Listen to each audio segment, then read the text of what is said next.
Girl throws away cheap old ring her poor grandma gave her. It suddenly opens. What's this? Some old cheap ring in a pathetic-looking box? You were greedy then, and you'll always be. Out from my wedding, Emma hissed at her poor old granny when she got a small red box as her wedding present. The young woman threw it away in disgust, but when the box clicked open, she stood back in shock. Emma was getting married, and a part of her couldn't believe it. Her fiancé Dylan was a loving, caring, and accomplished man. So when he popped the question to Emma after their whirlwind courtship, she gladly said, yes! After taking the wedding vows and finishing the rituals, came the time for the bride and groom's performance. All eyes were set on Emma and Dylan as they danced together, and Emma felt like she was on top of the world.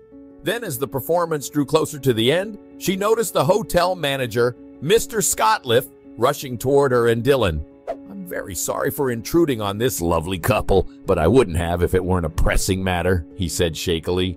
Emma? The older woman was surprised to see an exhausted, panting Emma on her doorstep. What's happened to you, honey? Oh dear, you look so pale. Let me guess, it's the lawyer. What did he say? I ran the entire distance. I need help, Gran, Emma said breathlessly. If I don't pay the plaintiff, Ad will go to jail. I can somehow manage half the money if I really beg my boss and friends, and I need you to contribute. But the thing is, oh, relax, darling. Come inside. Martha opened the door wider. Emma walked past her grandmother and sat on the couch. Martha got her some water, and Emma heaved a sigh of relief. Then she told her everything about how desperately she needed her help. Oh, Emma, but I really don't think I can help you. Martha shook her head. I don't have all that money you want. I'm barely making ends meet, darling, and I hardly save anything after the utility bills and groceries in this economy. Oh, it's been tough. Please, Gran, Emma begged, holding Martha's hands. You can help me. I don't know who else to turn to. I was thinking, maybe you could sell the bakery. Anyway, it's hardly profitable for you, and you said you had it on your mind last year, selling it off. I have some of Mom's old jewelry that I can pawn, and I'll ask my boss and friends for the rest. Martha didn't budge. I'm sorry, honey, she replied, withdrawing her hand from Emma's. I don't think I can do that. That bakery is all I have. Gran, Emma cried. It's about Dad. Do you want him to rot in prison? Well, I never thought we were supposed to look out for one another. I never asked him to support me after your grandfather died. Now, should I give up on my bread and butter for his crimes? Martha frowned. Oh, come on, Gran. Emma jumped to her feet. He's family and you still won't help him? I know you'll hate me, Emma, but my answer won't change, Martha said sternly, looking away from her granddaughter. You are wasting your time here, sweetheart. Selling the bakery is out of the question. Sorry, but that's all I have to say. Emma couldn't believe it. I hate you, Gran. I hate you, she screamed as she dashed out the front door, and she never went back to Martha's house. In fact, that day, Emma sank onto a random sidewalk and cried her heart out, knowing she had lost another loved one. Her father was all she had now. Emma's mother died when she was only 3, so Emma's dad raised her. But now that he needed help, she found herself helpless. She still had time on her hands to get the money, but she had no idea how she would do it. But Emma tried. She asked practically everyone she knew, but couldn't raise the amount she needed. When her dad was sent to prison, Emma visited him regularly, telling him how much she missed him back home. One day, months after her father was sentenced to prison, Emma got a call. She was stocking up for the month at the local grocery store when her phone began to ring. Hello, Emma answered. Am I speaking with Mr. Colby's daughter? A man's voice appeared on the other end of the line. This is Inspector Harrison, ma'am. Yes? What is this about? Emma asked. Emma listened in shock and horror as Officer Harrison continued. I'm very sorry, ma'am, he said. Your father, I don't know how to say this, but he died late last night. He experienced a heart attack and the paramedics couldn't save him. Emma's grocery bag slipped through her fingers. She could barely process what she had heard. She somehow got herself a taxi and headed to the station, thinking it was all a bad dream. Her father couldn't be dead. But as Emma arrived and saw her father's pale body under the thin white linen, her tears didn't stop. She felt as if her heart had stopped beating and she didn't have a purpose to live.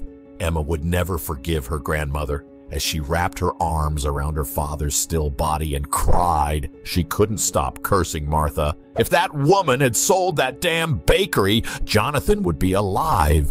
Emma organized her father's funeral and bid him goodbye, but she visited him every single day to tell him how much she missed him. "Hi, Dad, how are you doing today?" she'd ask, running her fingertips across the etching on the cold stone. "In the beloved memory of Jonathan," it read. And with every visit to Jonathan's grave, Emma's anger towards Martha only deepened. "I'm sorry, Dad," she would then tell him. "I'm back to tell you that your daughter was a bad daughter. I'm sorry I couldn't help you." And Emma would replace the old wilted flowers with fresh ones and sit with her father until the sun settled behind the skies and the moon took over. Then she'd head home and return the next day. "Emma! Emma!" Dylan's voice snapped Emma out of her thoughts. What happened?" she asked, confused. "Where's your gran?" he asked, looking about. "Didn't you say you were going to meet her?" "She left," Emma sighed. "For good. Let's head inside." As she was leaving, Emma realized her hands weren't empty. She looked down and noticed she was still holding the little box Martha had given her. "Emma, are you okay?" Dylan asked, touching her shoulder. Emma's eyes welled up, but she nodded. "More than ever, Dylan," she said. "More than ever!" Emma was filled with disgust as she looked at the old jewelry box in her hands. "What an ugly thing," she cried, throwing it away. "Oh, God," Dylan gasped. "Why would you do that?" The box snapped open as it landed on the ground, and a ring rolled out. Emma noticed the giant emerald stone on the ring had fallen off, and something spilled from under it. A slew of tiny, glittering stones had fallen out and lay scattered on the ground. "Wait, is that—" Emma couldn't believe her eyes as she knelt down to pick up the stones. They were not just shiny stones. They were diamonds, real diamonds. How did she afford this? Emma wondered aloud. "They're diamonds, Dylan!" "Wait, what's this?" Dylan picked up the folded piece of paper that had fallen near the box. As he untied the crimson ribbon around it and unfolded it, he realized it was a note from Martha. "You should read this, Emma," Dylan suggested, his eyes fixed on the paper. "Right now." Emma took the note from Dylan and began reading. "Dear Emma," it began, "my beautiful baby girl. My heart aches to think it might be the last time I'm calling you that. I know you hate me for what I did, dear. I never wanted to tell you the truth this way, but I don't think the Lord has left me with a choice.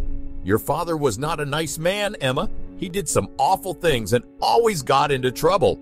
When you came to me and asked me to help him, I didn't have the heart to tell you what type of man he was because you had looked up to him your entire life. I know I could have saved your father from prison, but he didn't deserve my kindness, nor did he deserve yours. This wasn't his first trip to the jail. He kept things from you, things I don't want to talk about. I didn't sell the bakery because I wanted to save money for your brighter future. I knew how broken you'd be once your father left to serve for his deeds. I was devastated, darling, when I learned he had died. But can we change fate? I don't know if you'll let go of the hatred in your heart for me, but I wanted to give you the loveliest wedding present. The second half of your gift will be given to you by my lawyer. I wish you a blissful and happy married life, Emma. You should know your grandmother loved you. Love, Martha. Oh my God, Emma gasped, and hot tears rolled down her cheeks. Dylan, I've done something terrible, something very, very terrible. The next day, Emma drove to Martha's house. She knew it had been 2 years since she had visited her, but she was hopeful that after all this time, she could still reconcile with her grandma. But as Emma pulled over in front of Martha's house, she saw 2 big trucks parked outside. Packers and Movers, read the label on them. Then Emma saw a young couple in Martha's yard. Excuse me, she asked one of the men unloading furniture from the truck. I'm sorry, but what's happening here? This is my grandmother's house. Who are those people in the front yard? I have no idea about your granny, lady. I'm just here on consignment. We help families move. The man shrugged. Anyway, I gotta go. Desperate for answers, Emma knocked on the door of Martha's next-door neighbor, an elderly widow named Judy. A few minutes later, the door opened and Judy appeared. Oh, my, she gasped, lowering her glasses. Is that you, Emma? Hi, Judy. How are you? Emma asked with a smile. Oh, wonderful as ever. What are you doing here, darling? I was saddened to hear about Martha, Judy said as Emma followed her inside. What do you mean? Emma's heart skipped a beat. What happened to Gran? Oh, Judy pursed her lips. So you don't know? Martha moved out a week ago. Or was it 2 weeks ago? Weeks ago, asked Emma. But why? Why did she move out? Oh, honey, Judy sighed. Martha was very lonely, especially after her diagnosis. What? Emma gasped. But Gran didn't tell me anything.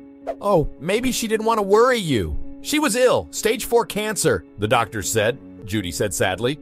Oh my God, Judy, tell me, where is she? Emma demanded.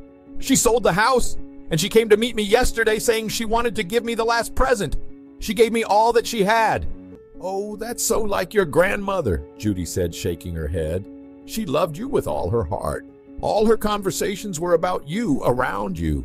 She could have paid for treatment and tried to live a little longer. And I asked her why she wasn't doing it. She said she was saving all the money for you, that she wouldn't use it for herself. I can't believe this! All this while I had no idea, Emma whispered. I want to see her. Please tell me, where is she? Frank's, her old friend. I hope you have all your answers now. Judy finished rather stiffly, making Emma realize what she had done. Emma looked into Judy's sad eyes and felt guilty. She had hated the woman who loved her the most in the world. Emma hated the woman who refused to get treated and didn't mind dying for her. She had hated the woman whose last wish was to see her granddaughter. Emma left Judy's house in tears and drove to Frank's, the local motel. When she was rather young, her parents and Martha often visited it for holidays, but the motel had degraded in recent years and their business was slowing down. Emma's tears wouldn't stop as she drove all the way, hoping to hold her grandmother tightly and tell her she was sorry. She would beg for her forgiveness and see her petite face lit up with a small smile, a smile she would cherish all her life, and then she would never leave her alone, never part with her grandmother. Emma dashed to the reception as she arrived. Martha! Or maybe Mrs. Delaney. She must have booked a room some nights ago, she told the receptionist. And you are? Asked the woman, searching the records. Yes, she has, but I am her granddaughter, Emma replied hastily. What's her room number? Ma'am, the receptionist rose to her feet. We thought she didn't have any family. We didn't find anything in her luggage that pointed us to any relatives. She passed away last night in one of our rooms. Sorry,